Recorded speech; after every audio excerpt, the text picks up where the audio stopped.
The chamber was vast enough to swallow a city, a cathedral of glass and silver where the light itself seemed afraid to linger. At its center stood a single figure, unarmored, unadorned, and very human. Elias Ward did not bow. He stood with his hands clasped loosely behind him while hundreds of alien delegates watched from their hovering tiers, each one wrapped in silks of light or plates of living metal. The Senate of Worlds had summoned him to witness humanity's final surrender.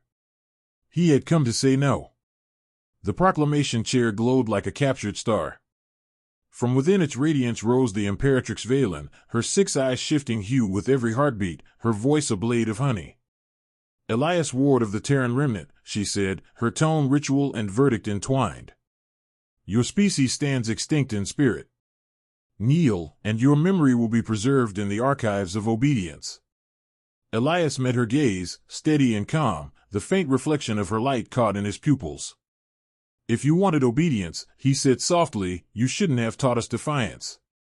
A murmur rippled through the tiers, a sound like distant thunder filtered through water. The translator drone stuttered, uncertain whether to render his tone as insolence or grief. He didn't help them. He simply waited. The Imperatrix tilted her crown of mirrored bone. You stand alone before 1,000 species. What power do you think defiance holds here? The same it always has, Elias replied. Enough. A flicker passed through the gathered assembly, curiosity sharpened by disbelief. Somewhere above, a holographic projection of old Earth rotated slowly, continents scarred and hollow, clouds thin as memory. The image was meant to remind him of loss, instead, it reminded him of home.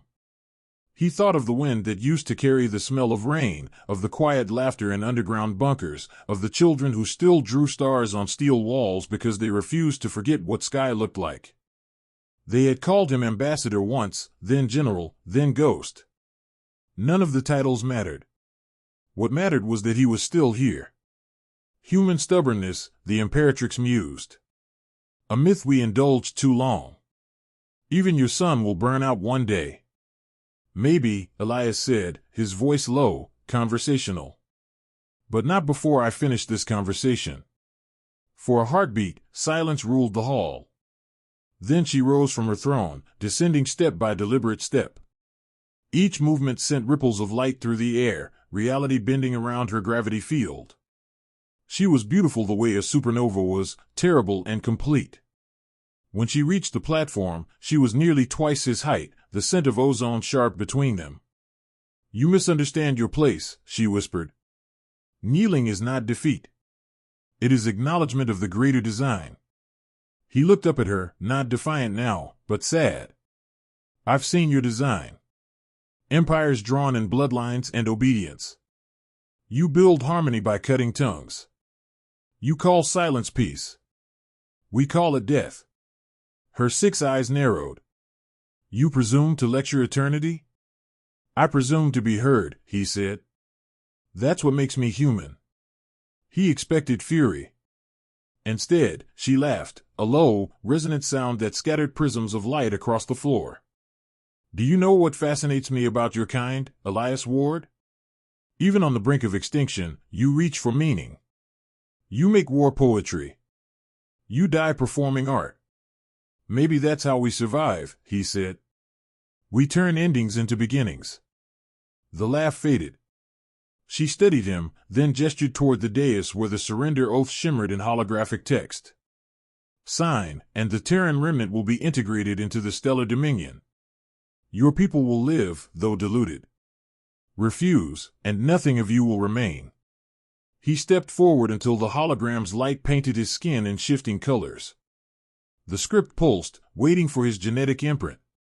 He could see his reflection in the mirrored floor, tired, scarred, but still upright. His heartbeat matched the pulse of the words. 1 breath. 2. Then he turned his back on the dais. Integration isn't living, he said. Gasps rippled through the chamber. Guards raised energy spears, their tips humming with caged plasma. The Imperatrix's crown flared bright white. Then you choose annihilation. He smiled faintly. You've tried that before. With a slow motion, he unclipped the small device from his wrist, a relic older than the Dominion itself. It was nothing more than a ring of carbon steel and circuitry, blackened by time. He pressed his thumb to its surface, and the chamber lights dimmed. The Imperatrix's voice sharpened. "What have you done?" "Listened," he said. "You call it extinction. We called it evacuation." From somewhere far below the station, a deep vibration rolled upward, not mechanical but alive. The air quivered, every alien translator flickered with interference. On the holographic projection of Earth, a new glow appeared, one not from the sun, but from orbit. Tiny motes of light ignited across the void like fireflies waking. "That," Elias said quietly, "is the sound of us remembering who we are." The Imperatrix stared as patterns of light began to spiral from system to system, old human code blooming across Dominion channels, fractal symbols looping through their comms. "Impossible," she hissed. "Your fleets were dismantled centuries ago." "Our fleets, yes," Elias said. "But not our minds." He watched as the patterns synchronized, forming a lattice of resonance that bent the starlight itself. The gravitational hum pressed against the chamber walls, making the alien delegates clutch their armrests. "Humans don't kneel," he said. "We learn how to stand taller." The Imperatrix took a step back, her voice suddenly thin. "You would destroy the very stars to prove a point?" Elias shook his head. "Not destroy. Remind them." The floor thrummed, light bending into a single beam that lanced upward through the chamber dome. Beyond it, in the black between worlds, the stars seemed to ripple, as if reality itself were taking a breath. For the first time, fear touched her features. "What are you?" He looked up at the shifting cosmos and whispered, "The consequence of being underestimated." The beam widened, engulfing the Senate spire in pure resonance. Data collapsed into light, light into motion. Every recording drone captured it, the moment when the stars bent around a single human heartbeat. The Imperatrix raised her hand, desperate to halt it, but her own crown shattered under the gravitational pulse. The hall erupted into chaos, delegates fleeing, alarms screaming.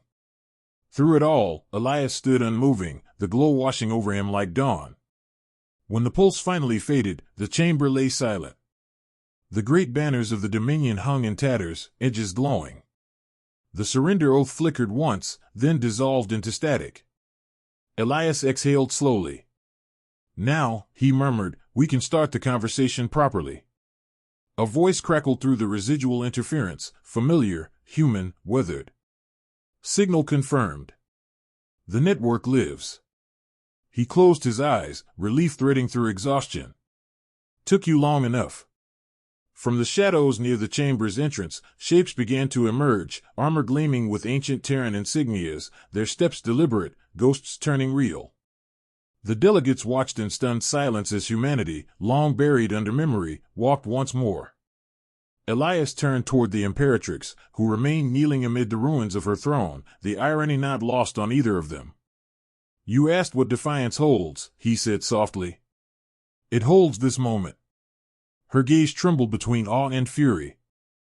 The hall's air still trembled with what it had witnessed. Above the fractured dome, the stars shimmered closer than they should have, as if gravity itself now waited for instructions. Elias stood amid the ruin, the hum of the reawakened network still echoing faintly in his bones. Around him, the Terran survivors moved with reverence, hands touching the walls, the floor, each other, confirming that the impossible was real.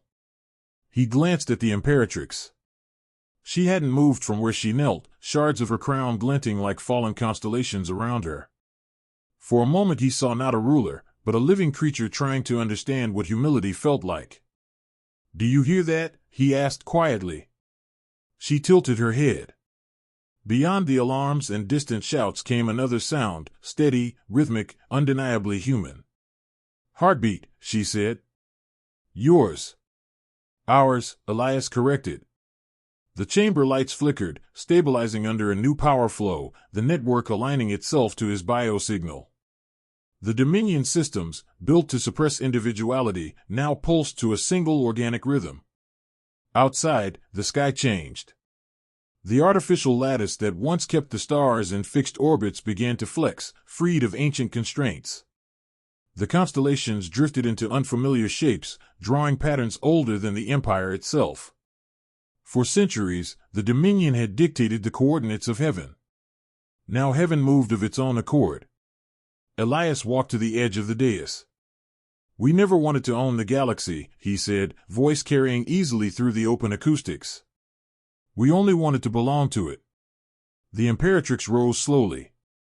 Her armor, cracked and scorched, shed fragments of molten silver. "Belonging is an illusion," she said. "Only order endures." "Order isn't the same as balance," he replied. "You built walls between species, called them harmony. You buried curiosity and named it peace." Her 6 eyes blinked in sequence, the alien gesture of contemplation. "And what will you build instead?" "Something messy," he said. "Something alive." He stepped closer, enough that she could see the fine tremor in his hands. "You once said kneeling wasn't defeat," he continued. "Maybe you were right. But it depends on why you kneel." She steadied him, voice quieter. "You think I should kneel to you?" "No," Elias said. "Kneel with me." For a heartbeat she didn't move. Then, hesitating only once, she lowered herself beside him. Together they pressed their palms to the fractured floor. Energy rippled outward in concentric rings, light folding into color, color into sound. Across the station, systems synced to the gesture, translating humility into equilibrium. Every monitor, every projection displayed a single phrase, resonance achieved. The network responded. Through the stars, a harmonic pulse spread, awakening satellites, derelict beacons, and forgotten colonies. Somewhere far beyond, a voice answered, a child reciting coordinates, another echo of humanity resurfacing from the dark. The Dominion's borders began to light up like veins rediscovering circulation. Elias looked at Valen. "That's what balance feels like." She exhaled, almost a laugh. "You've undone an empire with a gesture." "Not undone," he said. "Reset." Her gaze softened. "And what happens now, human? Now we learn to share the gravity." He extended his hand again. This time she took it without hesitation. The contact completed a circuit neither technology nor decree could replicate. Around them, the delegates began to rise from cover, watching 2 former enemies standing side by side. The fear that had ruled them faltered, replaced by something older, hope. A communications officer approached cautiously. "Ambassador Ward," he said, stumbling over the title that suddenly fit again. "There's an incoming transmission, from every sector." Elias nodded. "Put it through."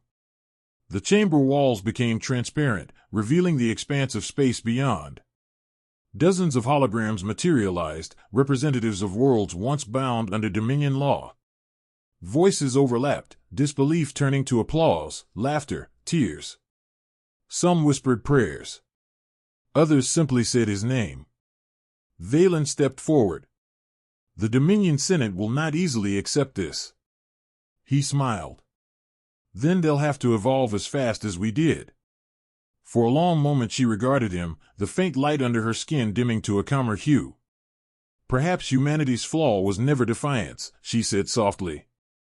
"Perhaps it was faith, and things that should be impossible." He looked out at the drifting constellations. "Faith's just defiance that learned to dream." Outside the viewport, one star flared brighter than the rest, a signal beacon reactivating after centuries of silence. It pulsed 3 times, paused, then repeated. "A code from the early Exodus, we endure." Elias felt a warmth spread through his chest.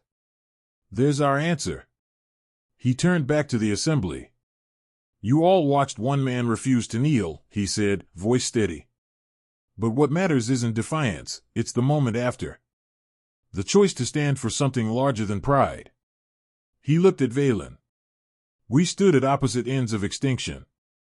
Maybe it's time we start somewhere in between." Her eyes reflected the bending starlight. "And if the galaxy refuses?" He smiled faintly. "Then we remind it, gently, that stars can bend. A ripple of laughter broke through the tension, the first genuine sound of unity the hall had ever known. Engineers and soldiers, humans and aliens alike, began repairing what they'd shattered, each movement accompanied by the rhythmic pulse of the rebalanced network. The old anthem of the Dominion faded, replaced by a low hum of shared resonance.